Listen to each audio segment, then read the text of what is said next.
The day the bear roared. 7:02 a.m., Denver International Airport. The kind of airport where your shoes come off quicker than your patience. Monday morning rush. TSA line sluggish. Parents juggling backpacks and coffee. Travelers tapping feet and checking watches. A baby cried somewhere behind gate C12. A businessman cursed under his breath. And somewhere in the shuffle stood a little girl, barely up to anyone's waist, clutching a teddy bear like it was the only solid thing in the world. Her name was Zaria Monroe, 6 years old, quiet, observant, and calm in a way that made you pause. She wasn't fidgeting like the other kids, wasn't whining or pulling at sleeves. No, Zaria was still, steady, with a small worn bear in her arms. It had one eye, a faded brown coat, and a ribbon stitched across its chest that read Best Dad Ever. She wore a laminated badge around her neck. VIP, family of staff. Her dad worked at the airport. Not just worked, he ran it. But she didn't act like the daughter of power. She stood there like any kid on a school field trip, backpack slung, smile barely peeking through her sleepy yawn, breath still smelling like the cinnamon roll her mom baked that morning. Tucked in her backpack was a folded note. We love you. Always. Saigon, Mom, Va Dat D. Zaria's class, Mrs. Higgins' 4th grade, was on a special behind-the-scenes tour. The kids were jittery with excitement, thrilled to see a control tower and real-life pilots. Mrs. Higgins herself, a sweet woman in her 50s with reading glasses and orthopedic heels, she immediately regretted, clutched her clipboard as she wrangled the class through the chaos. Then came the bark. Sharp, sudden, violent. Heads turned. Phones were raised. Conversations halted. Zaria turned slightly, the bear still clutched in her arms. She didn't flinch, but the adults did. The bark came from a German shepherd. Large, tense, baring teeth. Behind the leash stood a TSA officer. White. Early 50s. Square-jawed. Mirrored sunglasses. Indoors. The kind of man whose face wore annoyed, like a permanent setting. Hey, you. Stop right there, he shouted, finger pointed like a rifle. Straight at Zaria. She blinked, still holding her bear. He hit the radio on his chest. Suspicious behavior. Minor. African-American female. Possible concealment. Repeat. Potential threat. A child. A 6-year-old. Zaria just looked at him. Mrs. Higgins stepped forward, instinctively raising a hand. She's with me, sir. She's a student. A child. 2 other officers moved in. Zaria's fingers tightened around the patch on her bear. Best dad ever. The dog snarled. No command to stand down. No second thoughts. Don't move, the officer barked. Then the dog lunged. No hesitation. No delay. Teeth. Fur. Fury. The German shepherd's jaws locked. Not on her bag, not on a concealed weapon, but on her bear, then her tiny shoulder. The terminal fell silent except for her scream. A scream that didn't belong to a 6-year-old girl. It belonged in a battlefield. In trauma wards. In nightmares. Mrs. Higgins dropped her clipboard and lunged forward. She's a child. Help her. Stop the dog. The officer didn't blink. Didn't flinch. Threat neutralized, he muttered into his radio. Zaria cried. The bear shredded, her arm bloodied. She tried to pick up the pieces. Cotton spilled across the floor. Her trembling hands reached for the bear's head as if hugging what was left could erase the pain. People stood frozen. Then a nurse, off duty, just passing through, rushed in. She's a kid. Call medical. What the hell are you doing? The officer rifled through Zaria's backpack. Found a box labeled cinnamon sticks. Inside, nothing but a note. To Daddy, our hero. We love you, Zaria and Mommy. He read it aloud. Shrugged. Wiped his hands on his uniform, and walked away. But someone was watching.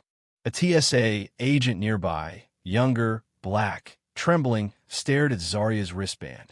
His face went pale. Wait. Oh no. That's her. He didn't finish. Didn't have to. Because he knew that they didn't just maul a child. They mauled the child. Top floor. Air traffic control tower. 8:13 a.m. Malcolm Monroe, CEO of Denver International, was mid-meeting, sipping bad coffee, when a call came through. Sir, it's your daughter. No explanation needed. He ran, dropped the coffee, bolted from the room, past double doors and keycard scanners, through hallways he designed himself. Malcolm didn't feel like a CEO in that moment. He felt like a father chasing the last heartbeat of his world. He turned the final corner. There she was, wrapped in a TSA-issued blanket, tiny and trembling, tears on her cheeks, holding the ruined remains of her bear. The officer stood nearby, silent, expressionless, except for him, the one in mirrored sunglasses, standing like he'd just filed a report, arms crossed, satisfied. Malcolm stepped forward, voice low, controlled. "Who gave the order?" The officer scoffed. "Protocol." Dog reacted. "And let's not pretend her skin color makes her immune to suspicion." Silence. Then Malcolm said the words that shook the floor. "I'm the CEO of this airport." The smirk disappeared. "And you just let your dog bite my daughter." 9:32 a.m. The footage hit the internet. One of Zaria's classmates had captured everything on his phone. The bark, the lunge, the scream, the shredded bear, the blood. First TikTok, then Twitter, then CNN. The hashtags came fast. Hashtag Zaria Monroe. Hashtag TSA child attack. Hashtag she was 6. Comments flooded. Parents held their kids tighter. Veterans spoke out. Black fathers raged. The story wasn't about one bad officer anymore. It was about every child treated as a threat before being seen as a person. Malcolm didn't sleep that night. Instead, he reviewed 5 years of TSA reports. 19 cases, all involving black children, all under age 13, all labeled agitated or non-compliant. None led to discipline. None triggered review. Zaria wasn't the first. She was just the one whose father had power. Next morning, press conference. Cameras flashing. Malcolm Monroe stood at the podium. No notes. No espin. My daughter, 6 years old, mauled by a federal dog. No threat. No warning.